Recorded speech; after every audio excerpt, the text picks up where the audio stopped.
The alarm went off before I even finished setting my bag down, and every alien in that room reached for a weapon at the exact same moment. My name is Lily Bennett, and 3 hours earlier, nobody had told me this trip could end with 4 armed officers surrounding my duffel bag like it was about to explode. I had been given exactly 3 instructions before boarding the alien vessel. Do not bring anything unregistered. Do not speak unless spoken to. Do not embarrass the people who sent me here. I had followed 2 of those instructions perfectly. The third one fell apart the moment my bag hit the scanning platform. The ship was called the Vantel Ashra, and it belonged to a species known as the Corvain. Tall, 4-eyed beings with skin like brushed metal and voices that carried a strange, layered hum underneath every word. They had arrived in our system 6 months earlier, polite, cautious, and deeply unwilling to explain why they had come. All anyone in my government knew was that the Corvain wanted to evaluate us, assess us, decide, in their own quiet bureaucratic way, whether humanity was a threat, a curiosity, or something to be quietly avoided for the next few centuries. I was chosen for this assignment because I was, on paper, unremarkable. A field specialist with a clean record, average rank, no particular reputation. Someone easy to send and easy to forget if something went wrong. The Corvain liaison, a narrow-faced officer named Doran Vex, had made it very clear during our first meeting that the assessment board wanted a simple demonstration. Standard human equipment. Nothing exotic, nothing dangerous. Just enough to understand what an average soldier carried into the field. So I packed exactly what I was told to pack. A service rifle, a sidearm, a combat knife, 3 magazines, a week of field rations, and, tucked into a side pocket out of habit rather than instruction, 1 small jar of hot sauce that I had been carrying with me since basic training, because the food on every assignment I had ever been sent on tasted like wet cardboard, and I refused to suffer through 6 more months of bland nutrient paste without at least trying to fix it. I did not think about that jar even once while packing. It was background noise, a habit, the same way some people carry a lucky coin or a photograph. I certainly did not expect it to nearly start an intergalactic incident. The scanning room aboard the Vantel Ashra was wide and cold, lined with pale blue light strips that pulsed gently along the ceiling. 6 Corvain officers stood at various stations, along with 2 civilian technicians and Doran Vex himself, arms folded, 4 eyes swiveling independently in that unsettling way that still made my skin crawl no matter how many times I saw it. I set the duffel bag on the platform. The scanner hummed, ran its slow sweep of blue light across the surface, and began confirming items one by one on a translucent display only the Corvain technicians could read clearly. Rifle, cleared. Sidearm, cleared. Combat knife, cleared, though one of the technicians made a small clicking sound with his mouth, something I had learned meant mild discomfort. 3 magazines, cleared. Field rations, cleared, after a short pause where Doran Vex asked, with visible confusion, why a dried strip of meat had been sealed in plastic instead of grown fresh. Then the scanner reached the side pocket. The reaction was instant. The blue lights along the ceiling snapped to a pulsing amber red so fast it looked like the whole room had changed its mind about existing. A siren began cycling through the corridor outside, a deep rolling tone that vibrated in my chest before I even registered it as sound.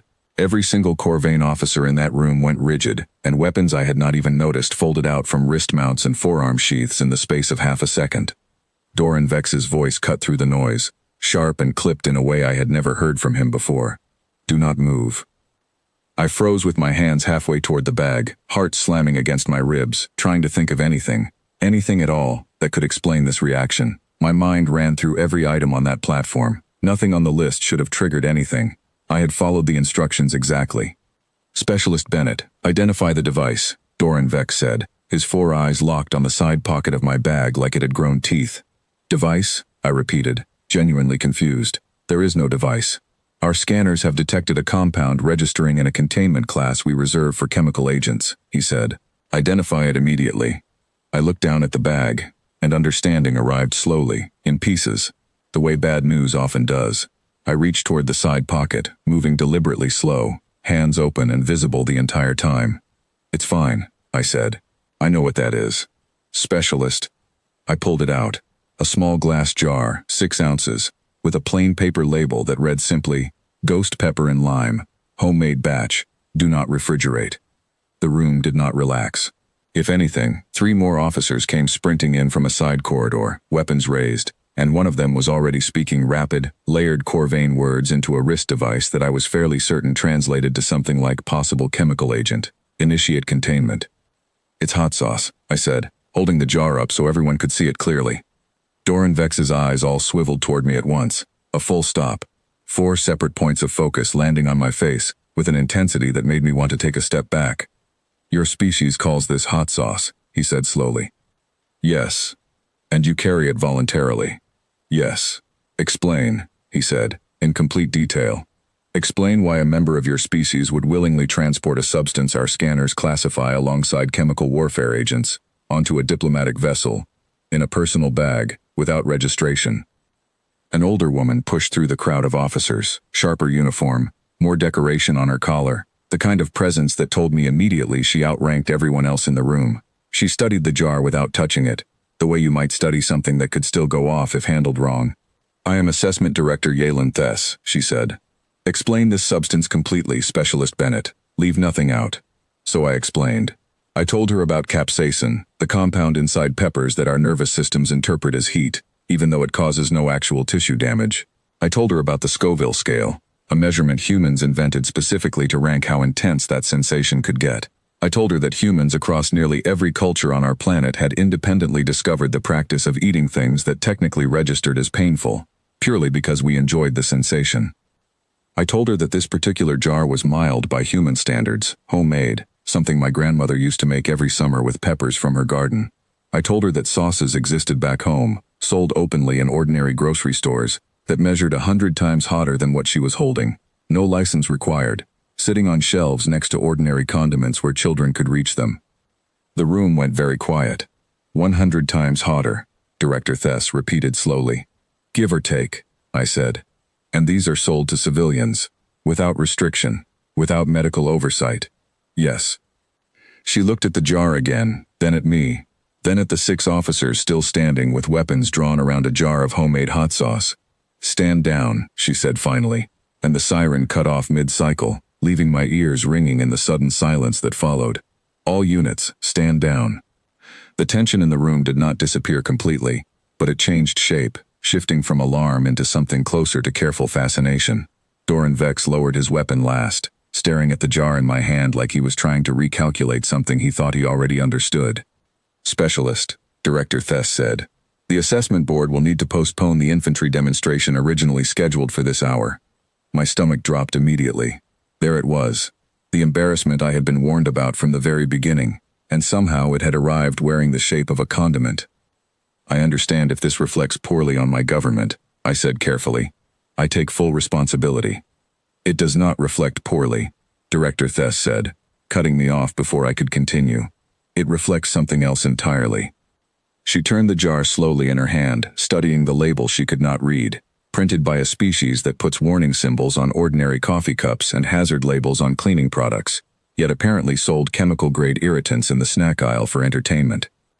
We came here to evaluate your species' weapons, she continued, your rifles, your armor, your tactics in small unit combat, 4 cycles of study, dedicated entirely to understanding whether Terran military hardware represented a genuine threat to interstellar stability.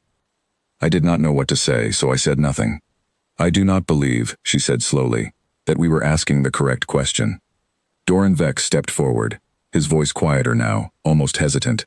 Specialist Bennett, for the official record, does the remainder of your kit contain any additional consumable substances? I thought about my ration pack sitting on the platform, the instant coffee inside it, brewed strong enough that my old training officer used to joke it could strip paint.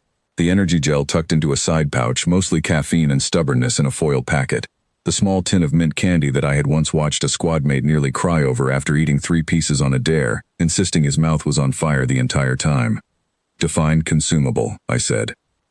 Doran Vex closed all 4 eyes at once, something I had never seen him do before, and I got the distinct impression he was regretting several decisions that had led to this exact moment.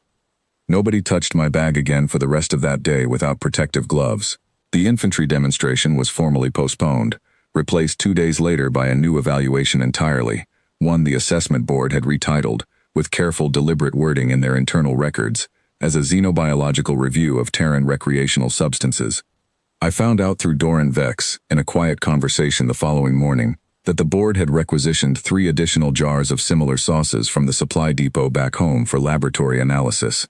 I found out that one of the junior lab technicians had accepted a dare from his colleagues to taste a small amount, and that the ship's medical bay had logged its very first Terran-related incident before a single weapon had ever been fired in front of them.